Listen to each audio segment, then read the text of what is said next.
먼저 때는 1990년대 초반이었고요. 이때 저는 한가로운 국딩 생활을 보내고 있었습니다. 바야흐로 여름방학이었고 이때는 국민학교 4학년에 걸맞게 한참 철이 모자랐던 저는 본격적으로 놀궁리만 했습니다. 도시 아이들이야 유원지로든 놀이공원으로든 또 오락실 같은 데 갈 곳이 많았겠지만 불행하게도 내가 자란 그곳에서는 그런 유흥 따위는 바랄 수가 없었습니다. 왜냐하면 제 고향은 시골 촌동네였고 저라고 달랐겠어요? 똑같이 촌년이었기 때문입니다. 도시에서는 흔하디 흔하다는 그 롯데리아가 우리 동네에는 2000년도가 훨씬 지나서 생겼고 영화관마저 하나도 없는 아주 작은 촌동네라고 설명하면 이해하기 좋겠네요. 아무튼 그만큼 놀 곳이 부족했고 뭐 기껏해야 아이들끼리 공터에 몰려가서 노는 게 전부였어요. 그래서 이때 저는 엄마 아빠를 쫄라서 할머니 댁에 가기로 했었어요. 할머니 댁은 이때 당시 제가 살던 곳보다 더더더 시골인 곳이었어요. 첩첩산 중 산자락 아래 딸랑 집이 한 채. 이미 촌인 이곳에서 버스를 타고 1시간을 더 들어가야만 하는 곳이었죠. 심심하기로 따지면 말이 필요 없을 정도였으나 다 그렇고 그런 계획이 있었습니다. 옆집 언니, 아랫집 동생을 꼬드겨서 함께 놀러갈 계획을 짠 거예요.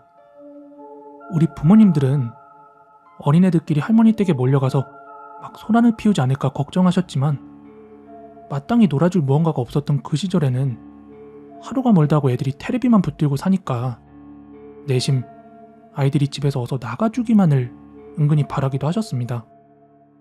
그렇게 이제 기껏해야 3, 4, 5학년이었던 우리 의자매들은 아침부터 버스를 타고 할머니 집으로 향했습니다. 할머니 집은 남도의 아주 전형적인 일자형 한옥이었습니다.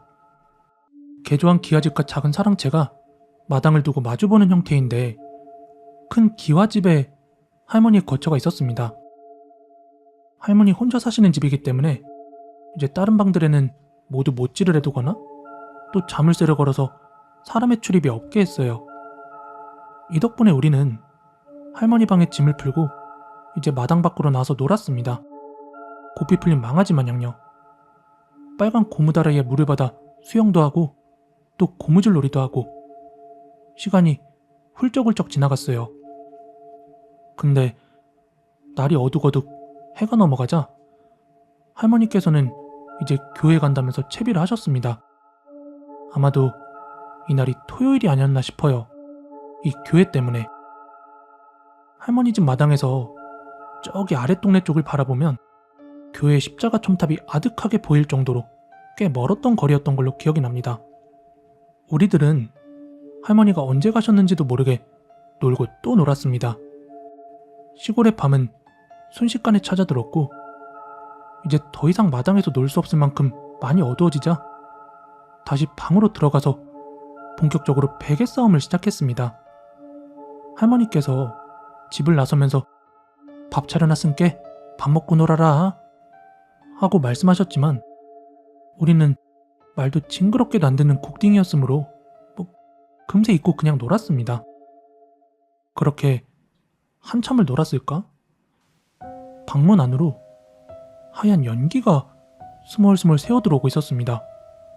오감이 둔하디 둔한 저는 몰랐는데 1살 위의 언니는 확실히 언니는 언니인 듯 야, 이거 연기 다 뭐야? 불난 것 같은데? 언니는 베개 싸움으로 정신이 팔려있던 우리의 멱살을 잡고 심각해졌습니다. 실제로 이 방문 안쪽으로 매캐한 연기가 들어오고 있었는데 우리가 발을 동동 구르는 그 사이 그 좁은 방은 연기로 가득 차고 말았죠.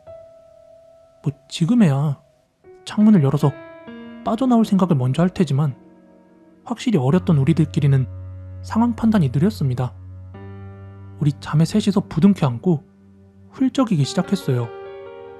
이 매캐한 연기 때문인지 막 콧물도 나고 입에서 침도 흘리고 구토 증상까지 일어났습니다. 이 와중에 언니가 아주 큰 용기를 내었는지 방문을 벌컥 열고 소리를 쳤어요.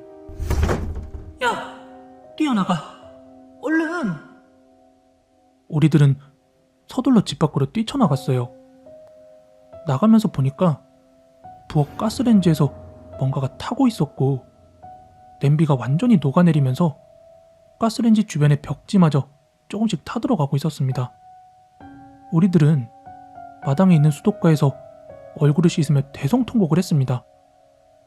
이때였어요. 제가 귀신을 본 게. 눈물 콧물을 찔찔 짜면서 서로 괜찮아? 괜찮아? 하고 연발 외치고 있었는데 상황에 맞지 않게도 여름밤 하늘이 아주 참으로 환한 느낌을 받았습니다. 이때 고개를 들어 맞은편 사랑채의 기와지붕을 보니까 하얀 한복을 입은 여자가 막 치렁치렁 긴 머리를 휘날리면서 앉아 있었습니다. 그냥 앉아 있는 게 아니라 명절에 여자들이 작은 절을 올리듯 무릎 한쪽을 고추 세우고 양손은 바닥을 짚고 또 고개는 우리를 향해서 앉아 있었습니다. 우리 세 자매는 약속이라도 한 듯 이제 동시에 그 여자를 목격하고 나서 으악! 하는 외마디 비명을 지르고 다시 방으로 들어갔습니다. 연기가 가득했던 바로 그 방에 연기보다 불보다 왠지 더 무서운 건 이질감이 느껴지는 바로 지붕 위의 그 여자였습니다. 왠지 그 여자가 위에서 털썩 내려와서 우리에게 다가올 것만 같았죠. 이때는 119가 많이 실용화되지 않은 때인지라 우리는 집으로 전화를 걸었어요. 그 기억이 아직도 또렷합니다. 아빠, 할머니 집에 불 났어, 불. 근데 웬 도둑년이 지붕 위에서 우리 쳐다보고 있어. 네, 뭐 그렇습니다. 이때 제가 생애 최초로 목격한 귀신은 슬프게도 도둑년으로 오해를 받았습니다. 이 당시 유행했던 사건 25시로 인해 유괴나 강도, 살인사건에 대해서 단단히 주의를 받던 우리들은 이 귀신보다 도둑년이 더 무서운 존재였던 겁니다. 아버지께서는 아니 도대체 이게 뭔 일이냐면서 동네 이장님께 전화를 걸어서 도움을 요청했죠. 우리 세자매는 깍깍 비명을 지르면서도 이 창문 너머의 여자를 계속해서 주시하고 있었습니다. 여자는 미동도 없이 이 지붕에 그대로 앉아 있었지만 그냥 뭐 딴 거 안 해도 그 자체로 엄청난 공포였어요. 가끔 가다가 바람에 치맛자락이 살짝살짝 휘날리는 것도 보였는데 주변의 어두운 배경과 대조되면서 더더욱 음산한 느낌을 풍겼습니다. 흰 연기가 방 안에 가득 차서 연달아 계속해서 기침이 나왔지만 여자가 있는 밖으로는 나갈 수가 없었습니다. 그런데 멀리서 이장 할아버지의 오토바이 소리가 나자 여자는 감쪽같이 사라졌습니다. 마치 마술사가 순간이동 쇼를 하듯 뿅 하고 말이죠. 그날 이후 우리들은 불이 났는데도 귀엽고 불난 집으로 기어들어간 미련한 띨띨이 국민학생들로 불리게 되었고 할머니께 또 된통 혼이 나야만 했습니다.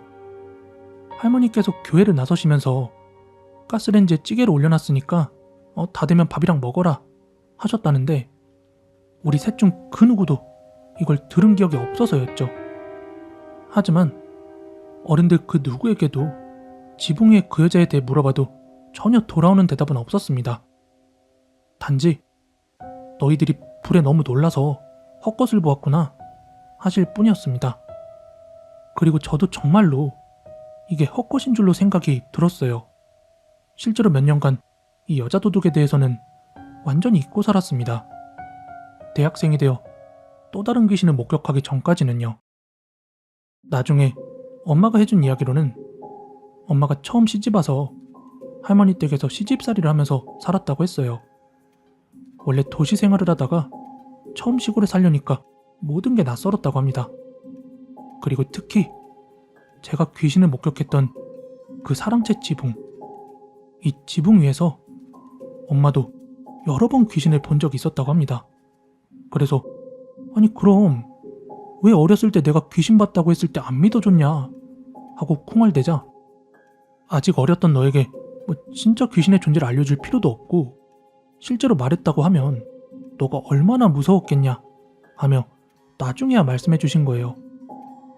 그런데 이 여자 귀신의 정체를 엄마는 대충 짐작하고 계셨습니다. 예전에 할머니 댁이 아주 큰 부잣집일 때 하인처럼 부리는 일꾼 한 두엇이 있었다고 했습니다. 근데 어떤 이유로 인해서인지 집에 큰 불이 나버리는 바람에 그 큰 한옥이 홀라당 불탄 사건이 있었다고 합니다. 하지만 이 집만 불탄 게 아니라 안에서 자고 있던 일꾼 한 분이 미처 나오지 못하고 돌아가셨대요. 일꾼이라고 해서 남자처럼 들리겠지만 뭐 밥 해주는 거 거들어 주시던 어린 식모였다고 합니다. 그 후로 새로 기와를 얹고 집을 지었는데 다름이 아니라 말로 설명하기 힘든 조금 섬뜩한 경험을 연속으로 2번이나 하게 되어서 이렇게 한번 이야기를 꺼내보게 되었습니다. 2년 전 여름에 있었던 일입니다. 우리 집은 천안이고 이제 처가는 강릉이라 막 아주 자주는 왕래를 못하던 차에 마침 장모님의 생신이 다가왔죠. 하여 금요일날 연차를 내고 와이프하고 갓난아들과 같이 신나게 영동을 타고 강릉으로 향했습니다. 강릉에 도착해서는 우리 장모님을 모시고 유명한 초당 순두부니 또 닭 내장탕이니 이것저것 맛있는 것도 먹었고요. 또 이제 경포대를 비롯해서 여기저기 볼만한 데를 돌아다니고 한 일요일 저녁쯤에서야 우리 천안집에 돌아왔습니다. 너무 피곤해서 오자마자 곧바로 골아떨어졌는데 와이프가 막 흔들어 깨우더니 왜 이렇게 코를 고냐, 애기 자는데 코 고는 소리 자꾸 깬다 이러는 겁니다. 하는 수 없이 이제 거실로 나와서 다시 잠을 자는데 얼마나 잤을까? 뭔가 목에 차가운 느낌이 나는 겁니다. 이게 뭐지? 하면서 일어나려고 하니까 마비된 사람처럼 몸에 힘을 줘도 내 몸이 아닌 것처럼 막 힘이 안 들어가고 차가운 느낌은 점점 더 심해집니다. 한참을 씨름하다가 손을 간신히 목 쪽으로 가져갔고 무슨 손 같은 게 만져지는 겁니다. 앞에 보이는 건 아무것도 없는데. 너무 놀래가지고 막 비명을 지르면서 이 손을 제 목에서 떼어낸 다음에 그냥 내동댕이 쳤습니다. 그랬더니 이 내동댕이 쳐진 방향에서 아주 고음에 막 찢어질 것 같은 여자의 목소리가 어마어마하게 크게 여보! 하며 들리는 겁니다. 너무 놀래서 막 안방으로 가려는 찰나에 와이프가 제 비명소리를 듣고는 뭔 소리냐면서 안방에서 나왔습니다.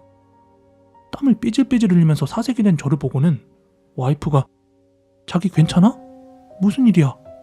하면서 묻는데 이때 방금 겪었던 일을 상세하게 말해줬습니다. 그런데 역시나 자기가 피곤해서 그런다, 뭐해서 그런다 이런 말만 하지 아직까지도 안 믿어줍니다.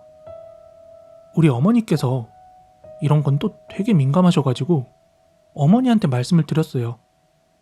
그러자 여기저기 막 수소문하기도 하고 또 집에 무슨 팥이니 부적이니 이런 것 저런 거 다 가져다 놓으시더라고요. 그리곤 또 어디서 들으셨는지 이때 저한테 붙었던 귀신이 뭐 꽃도 많고 좋은 곳에 사는 귀신인데 이런 귀신들은 마음에 드는 사람이 있으면 막 따라온다고 하는 겁니다. 그래서 나 최근에 강릉 가서 바닷가니 뭐니 이런데 저런데 많이 돌아다녔다 하니까 아마 거기서 붙어온 것 같다고 이런 말을 하십니다. 정말 그런 귀신도 있는 걸까요? 이 일이 있고 한 몇 주 뒤에 금요일 퇴근 후에 우리 회사 직원 중 제 또래 몇 명과 술자리 약속이 잡혔습니다. 회사에서 우리 집까지는 약 20km 정도 거리인데 또래 직원들은 거의 모두들 회사 근처에 살고 있어서 어쩔 수 없이 회사 근처에서 먹기로 했습니다. 하지만 그 전에 아는 언니 집에 놀러갔던 와이프하고 아들을 제가 집에 데려다 주기로 약속을 했었어요. 그래서 일단 집에 들렀다 오겠다 말을 하고는 급하게 집으로 출발을 했습니다. 와이프하고 아들을 무사히 데려다 주었고 빨리 술자리에 합류하고 싶은 마음에 조금 과속을 하며 회사 쪽으로 다시 향했습니다. 회사를 가기 위해서는 어르목 터널이라고 하는 한 터널을 지나야 되는데 이 터널이 조금 긴 편입니다. 한 이제 중간쯤 갔을까? 저기 멀리 이 터널의 출구쯤 벽 쪽으로 웬 사람이 서 있는 겁니다. 뭐야? 공사하나? 하며 속도를 줄이는 순간 터널 벽 쪽에 붙어있던 사람이 반대쪽 벽으로 넘어갔다가 또 다시 제자리로 넘어갔다가 이러고 있는 겁니다.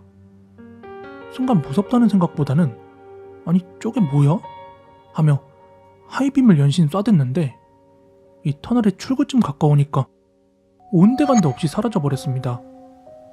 그리고 약속 장소에 도착해서 차에서 내리기 전에 블랙박스를 한번 확인해봤습니다. 아무것도 안 찍혀있더군요. 근데 더 웃긴 건 터널 안 도로가 2차선인데 사람이 한 번에 그렇게 멀리 뛰기는 불가능할 거라는 겁니다. 이것도 약속 장소에 가서 설명하니까 완전 거짓말쟁이만 되어버렸네요. 역시 이런 건 본인이 직접 경험해보지 않으면 못 믿나 봅니다. 예전에 태풍 볼라벤으로 한참 시끄러웠던 거 기억하세요? 이 태풍 볼라벤이 저희 지역에 오기 전날이 바로 제 친구의 생일이었어요. 친구의 생일이던 바로 당일날 아직도 바람도 세게 안 불고 또 그냥 헤어지기엔 아쉬워서 2차를 갔는데 이때 갑자기 바람이 세져서 한 9시인가 10시쯤에 헤어지고 버스를 타게 되었습니다. 여기가 대학가라서 언제나 사람이 많이 타는 곳인데도 불구하고 그날은 날씨 때문인지 버스 안도 한적하더라고요. 한 3명에서 4명 정도 있었던 것 같아요. 이때 저는 버스 뒷문 있는 곳 바로 옆자리에 앉았습니다. 그렇게 한참을 가다가 아빠한테 전화가 와서 아빠, 나 오늘 어디 정류장 앞에서 내릴 거야 하고 말씀을 드리고 전화를 끊었습니다. 저희 집 쪽이 생긴 지가 얼마 안 돼서 밤에는 지나다니는 사람도 적고 또 가로등도 별로 없이 으쓱해서 늦게 가는 날에는 꼭 아빠가 마중 나오셨거든요. 그래서 그날도 평소처럼 어느 정류장에서 내리는지 전화통화를 한 거고요.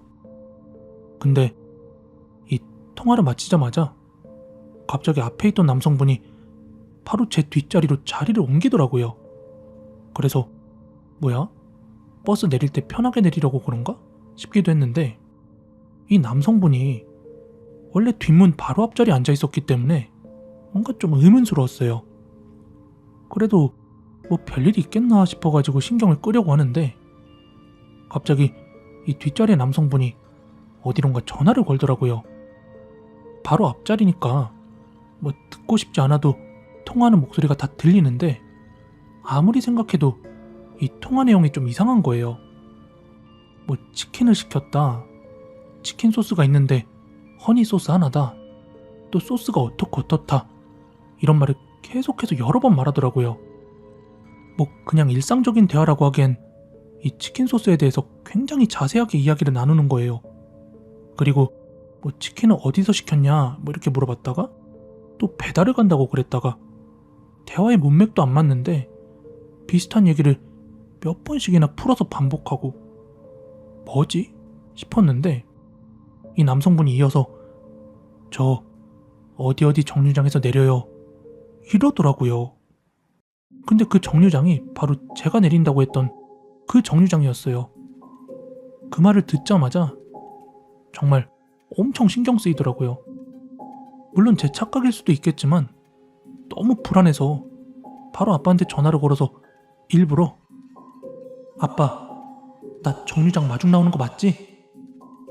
하고 물어봤어요. 다 들리도록. 그리고 나서 아빠 꼭 늦지 말고 나와야 돼? 하고 당부하고 전화를 끊었는데 이 통화를 마치고 바로 그 정류장에서 남자가 내려버리더라고요.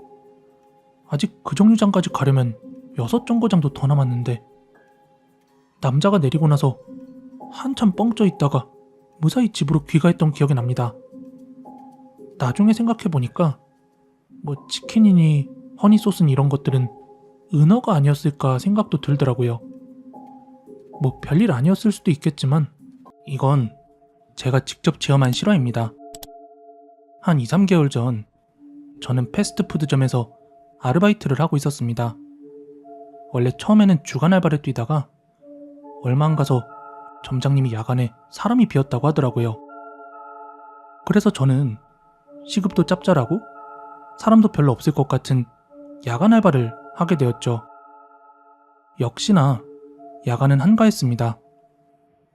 11시부터 새벽 5, 6시까지 일을 하는 거였는데 이때 저는 그냥 설거지만 하면 되는 거였기에 되게 편했습니다. 야간이든 주간이든 똑같지만 일하는 시간이 4시간 이하인 경우는 30분, 8시간 이하는 1시간의 휴식 시간이 주어집니다. 이제 저 같은 경우는 11시부터 1시까지가 딱 1차 업무가 끝나는 시간이었기 때문에 이때가 되면 같은 건물 지하 2층에 있는 사무실로 내려가서 1시간 정도 휴식을 취합니다. 그런데 이 건물에는 화장실이 이 지하 1층에 지하 주차장에 밖에 없습니다. 그러니까 당연히 화장실 가고 싶으면 쉬고 있던 지하 2층에서는 엘리베이터를 타고 가거나 아니면 계단을 타고 올라가야만 했죠. 뭐 어쨌든 그날 저는 휴식 시간에 햄버거 하나 먹으면서 TV를 보고 있었죠. 이때 TV에서 방영하고 있던 내용이 무슨 미스테리 어쩌고저쩌고 하는 거였거든요. 저주로 사람을 죽일 수 있고 뭐 흉가의 비밀 이런 걸 다루더라고요. 보면서 이런저런 잡생각을 하면서 햄버거를 먹고 있었는데 어느 순간 갑자기 막 배가 아팠습니다. 웬만하면 그냥 참겠지만 이거 1초라도 지체했다가는 완전히 터져버릴 것 같은 아주 급한 상황이었죠. 하여 저는 이제 급하게 휴지를 챙기고 지하 1층으로 올라가서 화장실에 들어갔습니다.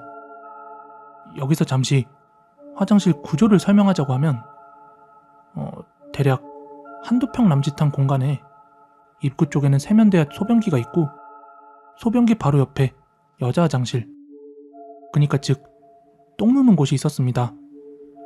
남녀 공용 화장실이었고 입구도 하나밖에 없었죠. 새벽 1시라서 사람들도 별로 없고 해서 저는 입구에 하나밖에 없는 그 문을 잠그고 일을 보기 시작했습니다. 근데 어찌 이날은 담배 하나를 펴도 뭔가 개운하게 일이 안 봐지더라고요.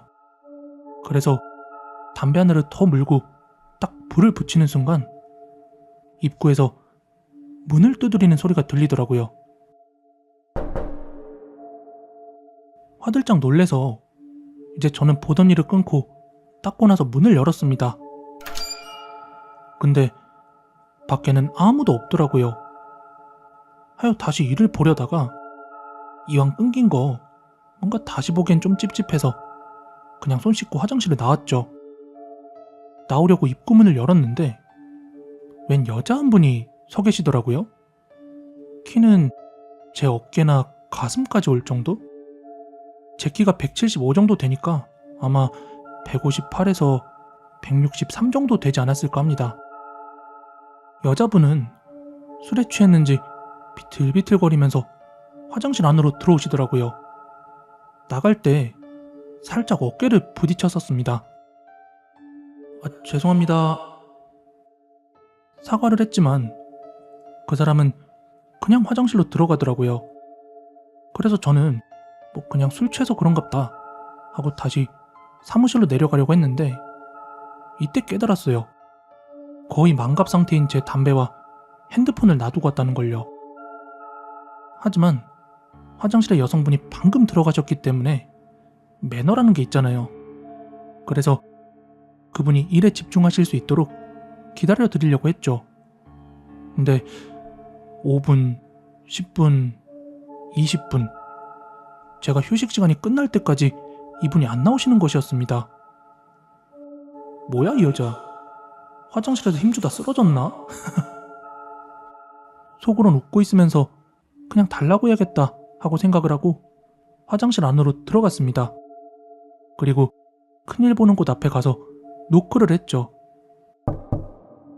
그런데 안에선 아무런 대답도 없더군요. 뭐야? 이거 진짜 쓰러진 거 아니야? 이렇게 생각을 하고 있었는데 갑자기 뒤에 있던 문이 하면서 닫혀버렸습니다. 순간 저는 너무 놀랬죠. 아까 TV에서 살짝 무서운 방송도 하고 있었기 때문에 괜히 겁도 났었습니다. 저기요, 안에 제 담배랑 폰 좀 주세요. 꽤 큰 소리로 말했는데도 뭐 대답이 없더라고요. 그리고 이때 갑자기 입구문에서 아까와는 달리 엄청 큰 소리로 하고 문을 세게 두드리는 소리가 나더라고요. 이때 진짜 무서웠습니다. 귀신이라고는 생각도 안 했지만 생각해보세요. 새벽 2시가 다 돼가는 시간에 이 공포영화 단골 장소인 지하주차장, 게다가 화장실, 한 1평남짓 되려나? 입구도 하나밖에 없는 상황이라 충분히 무서울 수 있는 상황이었습니다. 그래서 저는 그냥 앞뒤 안 가리고 여자분이 있는 화장실 문을 확 열어버렸죠. 근데 안엔 아무도 없었습니다. 아까 들어가는 걸 분명히 봤는데 또 문 잠그는 소리까지 듣고, 또 분명히 저는 입구에서 안 떨어지고 가만히 있었는데 아무도 없었습니다. 정말 너무너무 겁이 났어요. 안에 있는 폰과 담배를 급하게 챙기고 다시 뒤로 돌아서 나가려고 하는데 갑자기 입구문이 열리기 시작했습니다. 문 열리는 소리가 그렇게도 소름 끼칠 수 있다는 건 생전 처음 알았습니다. 그리고 그 문 앞에 서 계시던 여자분, 아까 제가 화장실에서 나올 때 봤던 그 여자분이 이때 저를 노려보면서 섬뜩한 미소를 짓고 계셨습니다. 그리고 왼손에 들려진 무언가, 뭔지 자세히 보지는 못했지만 섬뜩한 붉은 액체와 금속으로 보이는 짧은 막대기. 지금 생각해보면 참 이상하지만 그 공포 속에서도 저는 그 여자 쪽으로 달려갔습니다. 나갈 수 있는 문이 그곳 하나밖에 없었기 때문인지, 아니면 그 자리에 있으면 왠지 크게 다치거나 죽을 것 같다는 어떤 본능적인 공포 때문인지, 하여튼 뭔진 모르겠지만 저는 입구 쪽으로 달려갔고 사무실에서 마음을 진정시킨 뒤에 다시 2차 업무를 하러 갔습니다. 나중에 이제 퇴근하기 전에 같이 일하는 분들께 그 얘기를 말씀드렸더니 저 이전에 야간하던 사람도 그거 보고 그만뒀다고 하더라고요. 그곳에서 일한 나머지 한 달 동안 휴식 시간에도 화장실에는 절대 가지 않았답니다. 어떻게 들으셨을지 모르겠지만 그래도 저는, 그러니까 때는 2008년도였고요. 제가 갓 20살이 되고 대학교에서 캠퍼스 생활을 즐기면서 매일 술 먹고 토하고 하면서 20살 생활을 즐기고 있을 때였죠. 그리고 어영부영 1학기를 마치고 여름방학이 왔습니다. 먼저 그 전에 우리 집의 상황을 대충 설명을 좀 드리자면, 원래 고등학교 2학년 때까지는 인천에서 살고 있었어요. 그런데 아버지의 사업 때문에, 아버지가 공장을 운영하시거든요. 이 사업 때문에 충청도에 있는 완전 시골 쪽으로 이사를 오게 됐어요. 그 덕에 시골집이다 보니까 주택이라 마당도 있고 여름이면 가까운 계곡으로 가서 놀 수도 있고 나름대로 좋은 점도 있었습니다. 아무튼 이제 여름방학을 맞아서 대학교 친구들한테 야, 우리 집 놀러와서 휴가 보내자. 우리 집 잘 때도 있고 먹을 것도 있고 놀 때도 있고 다 좋다. 차도 있다. 이렇게 제안을 했더니 친구들이 흔쾌히 콜을 했어요. 원래 그 대학교 신입생들 한참 돈 부족한 애들이 여름 휴가 가면 뭐 숙박비며 교통비며 식사비 이것저것 돈 많이 드는데, 우리 집에 오면 돈도 많이 굳고 이래저래 좋았던 상황이었던 거죠. 그래서 같이 휴가를 즐기기로 했던 날 우리 집에 총 7명의 좀 시꺼먼 남자애들만 오게 되었어요. 저까지 포함하면 총 8명이었고요. 그렇게 읍내에 가서 장을 보고 봉고차를 몰고 계곡으로 놀러 갔어요. 신나게 물놀이도 하고 나중에 집으로 돌아와서 고기도 구워 먹고 술도 먹고, 그렇게 이제 재미난 하룻밤을 보내게 되었어요. 그리고 이튿날이었습니다. 다음날 인근에 있는 저수지에 다 같이 가서 낚시도 하고 PC방도 가고 뭐 이것저것 하면서 같이 놀았던 것 같아요. 그리고 나서 이제 한참 밤이 깊었을 때 야, 다 같이 우리 집에 돌아가서 야식 배달시켜서 소주나 한잔 하자 하면서 택시를 타러 택시 타는 곳까지 가는데 마침 딱 택시 2대가 서 있는 거예요. 여기서부터가 중요합니다. 그때 시간이 한 12시 다 돼가는 시간으로 기억이 나는데 8명이 함께 길을 걸어가는데 저 포함해서 3명은 한 20m 정도 떨어져서 앞에 걸어가고 있었고 나머지 5명이 뒤쪽에서 걸어오고 있었습니다. 앞에 걸어가고 있던 우리 3명은 당연히 그 2 택시 중에 앞에 있는 택시에 탔고 한 명 더 이쪽으로 타야지 하고 기다리고 있었는데 뒤를 보니까 나머지 5명이 뒤쪽 택시에 다 타고 문을 닫는 거예요. 그래가지고 이제 우리들은 아유 저 병신들 뭐하냐 막 이러면서 쪼개면서 가고 있었는데 왜냐면 이제 기사님 포함해서 총 5명을 탈 수 있잖아요. 우리 8명이었으니까 4명 나눠 타면 되는데 굳이 5명이 뒤에 끼어 타니까 아무튼 쟤네들 뭐하냐면서 그렇게 쪼개면서 가고 있다가 딱 신호가 걸렸어요. 그래서 우리 차가 먼저 멈춰 섰고 한참 뒤에 이제 뒤에서 쫓아오던 택시가 옆 차선에 같이 나란히 섰어요. 그러더니 막 친구들이 창문을 내리고 우리한테도 창문을 내려보래요. 이렇게 딱 창문을 내렸는데 얘들이 막 뭐라고 해요. 뭐라고 막 흥분해가지고 뭐라 말을 하는데 마침 신호가 딱 바뀌어가지고 우리 차가 출발을 했죠. 뭐라 하는지 제대로 듣지도 못하고 그리고 나서 한참 가서 우리 집 앞에 딱 도착을 했는데 완전히 앞은 아니고 우리 집 들어가는 그 초입까지 도착을 한 거예요. 근데 우리 집이 그 공장들이랑 붙어 있어서 뭐 인근에 집도 없고 또 띄엄띄엄 다른 공장들만 붙어 있다 보니까 불빛이 거의 없어요. 거기 가면. 근데 우리가 택시에서 내리고 나니까 우리 택시는 이렇게 돌려서 빠져나가면서 우리 뒷차 택시가 딱 도착을 하더라고요. 그랬더니 그 뒤에 타 있던 애들이 막 우르르 내리는데 표정이 되게 정색을 하면서 내리는 거예요. 심지어 그 기사님까지도 내리는 겁니다. 그 뒷차에 있던. 그래서 뭐지? 뭐야? 이러고 있는데 내리자마자 얘네들이 갑자기 저한테 야 너네 몇 명 탔어? 하고 물어보더라고요. 당연히 3명이라고 대답을 했는데 갑자기 그 뒷차에서 내렸던 기사님께서도 그렇게 얘기를 하는 거예요.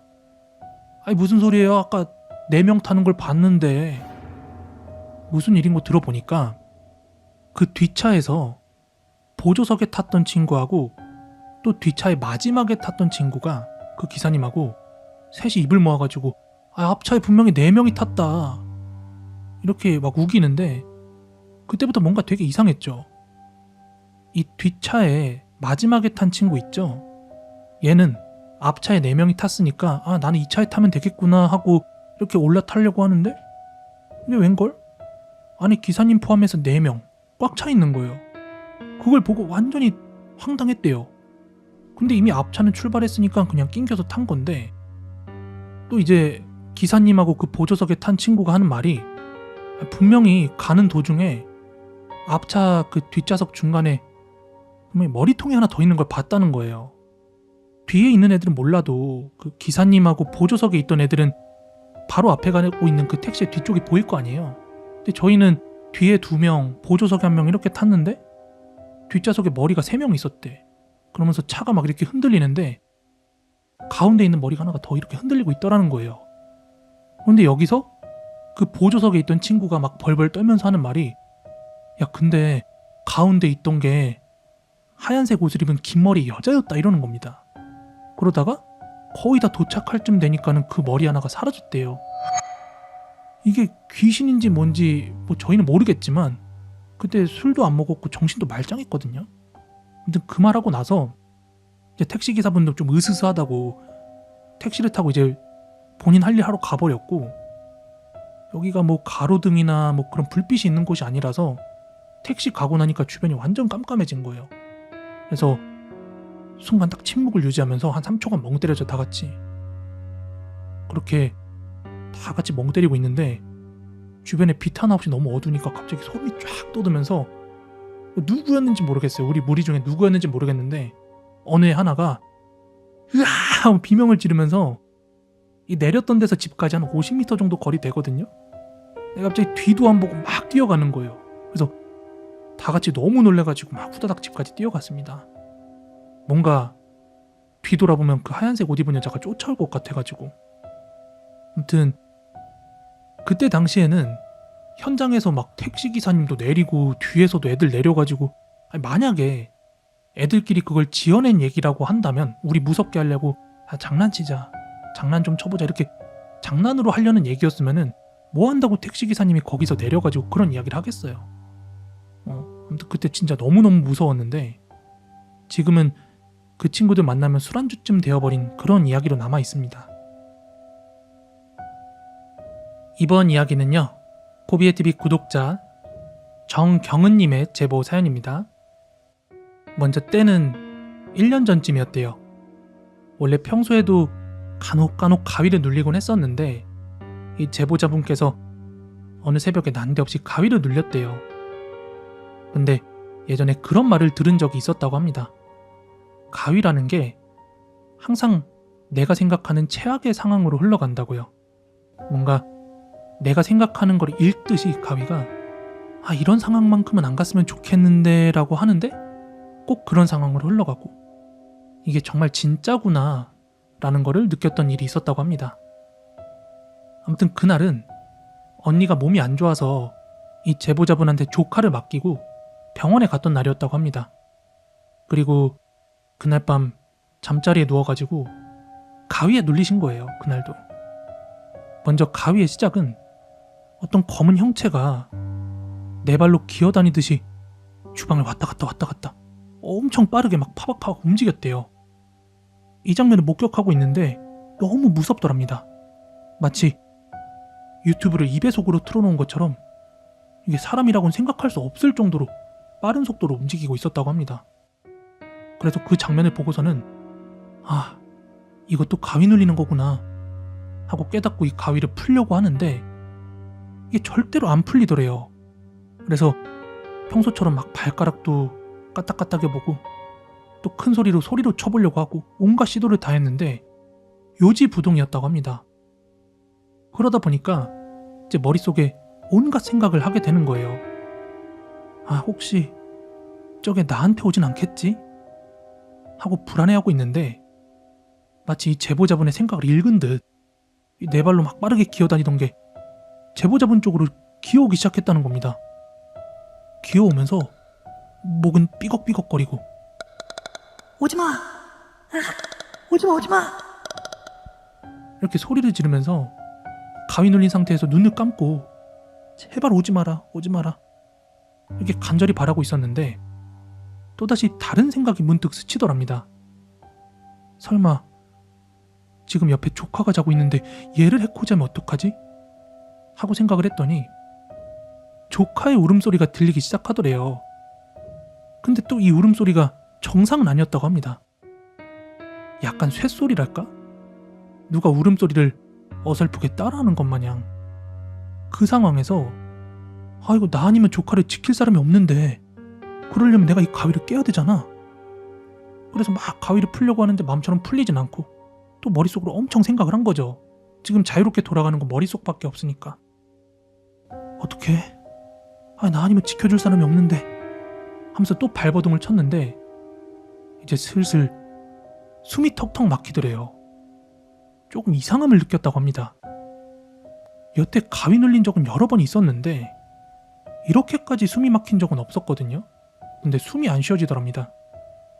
진짜 나 이러다가 질식해서 죽겠다 이 생각이 들 정도로 제 턱끝까지 숨이 차올랐을 때 가위가 풀렸다고 합니다. 그리고 나서 딱 가위에서 깨서 눈을 뜨자 제보자분이 본인이 본인 손으로 스스로의 목을 조르고 있었대요. 소름이 쫙 돋아가지고 주변을 딱 둘러봤는데 이제 본인이 누워있던 자리는 식은땀으로 가득했고 숨도 고르지 못하고 조카가 있는 쪽을 봤는데 다행히도 조카는 세상 모르게 잘 자고 있어가지고 안심이 되더래요. 일단 잘 자는 걸 확인하고는 놀란 가슴을 부여잡고 화장실로 갔다고 합니다. 화장실에서 세수를 하려고 딱 거울을 봤는데 이 목을 졸랐던 손의 흔적이 있죠. 이 목 전체에 고스란히 빨갛게 이렇게 자국이 남아있는데 이게 보니까 좀 이상하더래요. 본인의 손보다 훨씬 크게 자국이 나 있었고 목을 조른 이 손의 끝부분에 손톱 자국이 깊게 나 있더라는 거예요. 자국에 손을 갖다 대봤는데 아무리 그렇게 대려고 해도 이 손톱 끝까지 손이 닿지가 않더랍니다. 게다가 그날 자기 전에 이 제보자분께서 손톱을 다 자르고 이렇게 다듬고 해놔가지고 절대로 그렇게 손톱 자국이 날 이유가 없었대요. 그래서 벌써 1년이 지난 지금도 이 사건이 의문으로 남아있다고 합니다. 도대체 왜 그렇게 큰 손자국이 남아있었으며, 우리 동네에서 조금 가면 어느 공원이 크게 하나 있는데 산자락을 깎아 만든 공원입니다. 이 공원에 들어서는 입구가 2개가 있는데 한 개는 작은 절을 지나게 되어 있고 나머지 하나는 어느 주택가로 연결이 되어 있습니다. 이제 대략 150에서 200m 정도 낮은 오르막을 걸어 올라가면 되는데 이 공원서부터 또 위로 올라가는 등산로들이 나옵니다. 이 공원에는 배드민턴장도 있고 여타 다른 공원들처럼 뭐 철봉이나 윗몸 일으키기 같은 그런 운동기구들도 있습니다. 언젠가 여름이었어요. 이때 저는 내가 아무리 바빠도 곧 죽어도 이 살은 다 빼고 말겠다는 그런 일념 하나로 하루도 거르지 않고 운동을 하던 때가 있었습니다. 그날은 일이 너무 늦게 끝나서 헬스장도 문을 닫아버렸고 그럼 그냥 집에서 쉬면 될 텐데 뭔가 그때는 정신 나간 사람처럼 거의 새벽 1시가 다 된 시간에 거기에 혼자 운동하러 올라갔었습니다. 뭔가 지금에 와서 그날을 상상해보면 올라가는 길조차 엄청 으스스했는데 그 이유가 이 주택가에서 공원으로 이어지는 초입이 철거촌이었어요. 하지만 당시에는 막상 공원에 올라가 보니까 이 공원만큼은 하얀색 밝은 LED 가로등으로 비춰지고 있어서 막 그렇게까지 겁이 나진 않았습니다. 평일이라서 그런 건지 아니면 시간이 늦어서 그런 건지 이때 사람은 하나도 없고 저뿐이었습니다. 그래서 귀에다가 에어팟을 꽂고 모래바닥으로 된 배드민턴 코트를 혼자서 막 하염없이 뛰고 있었습니다. 그러다가 뭔가 이상함을 느낀 건 한 10대바퀴쯤 뛰었을 때였나? 무의식적으로 이 코트 바깥에 산책로 너머로 펜스가 있는데 그쪽으로 딱 눈이 꽂혔어요. 근데 이거 진짜 과장이 아니고 펜스 너머에 무슨 어미 고양이랑 새끼 고양이 가족 그런 게 아니라 완전히 다 큰 고양이들이 한 9마리에서 10마리 정도가 저를 빤히 쳐다보고 있는 거예요. 뭔가 괜히 소름이 돋잖아요.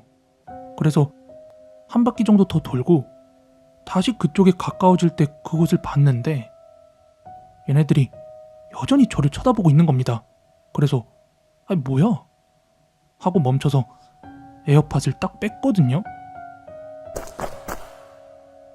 분명 여기엔 나밖에 없었고 노이즈 캔슬링이 되어 있어서 노랫소리와 함께 내 몸에 진동 소리밖에 존재하지 않고 있었는데 에어팟을 딱 뽑고 나니까 이때 제가 멈춘 뒤로도 한 3-4발자국에 탁탁탁탁 뒤따라오는 소리가 들렸어요. 깜짝 놀란 저는 순간적으로 뒤로 돌았지만 여전히 거기에는 저뿐이었습니다. 갑자기 닭살이 오돌토돌 돋기 시작하면서 너무 겁이 났어요. 그리고 시선이 저를 향하고 있던 고양이들이 막 여기저기로 시선과 고개를 돌리다가 슬금슬금 멀어져 가더라고요. 운동 시작한 지 얼마 되지도 않았는데 벌써부터 내려가야 되나 하고 고민이 들더라고요. 아무리 10대바퀴를 뛰었어도 일반적인 학교 운동장처럼 그렇게 크지 않다 보니까 꼴랑 10분 남짓 뛴 거였거든요. 그래서 한 바퀴를 천천히 걸으면서 이거 오늘 컨디션 탓인지 기분 탓인지 에이 그냥 일찍 하고 내려가자 생각을 하고 마무리로 턱걸이를 하기 위해서 철봉이 있는 쪽으로 몸을 돌리는 순간 진짜 소름 돋아 뒤질 뻔했습니다. 계절에 안 맞는 겨울옷을 입은 얼굴이 새하얀 여자가 이 철봉의 1, 2, 3단 중 가장 높은 철봉 아래에서 둥둥 뜬 채 빙글빙글 돌고 있었습니다. 당연히 처음에는 저거 사람인가?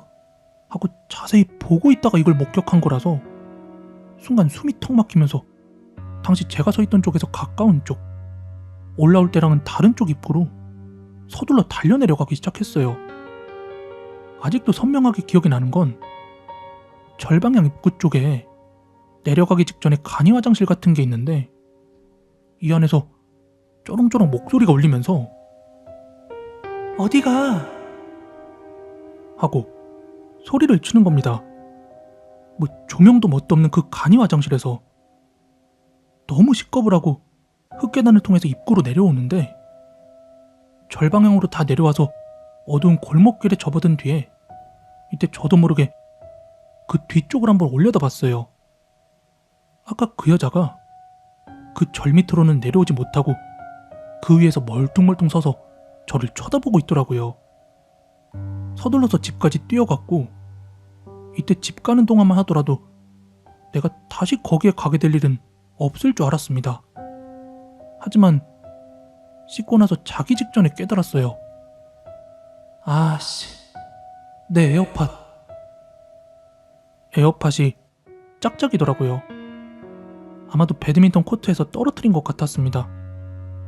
하지만 그렇다고 지금 다시 가기에는 이미 새벽 2, 3시가 다 되어버려서 도무지 갈 용기가 안 나고 아침에 출근하기 전에 한번 가서 찾아보고 없으면 포기하기로 했습니다. 그리고 한 몇 시간 자고 나서 다시 일어났습니다.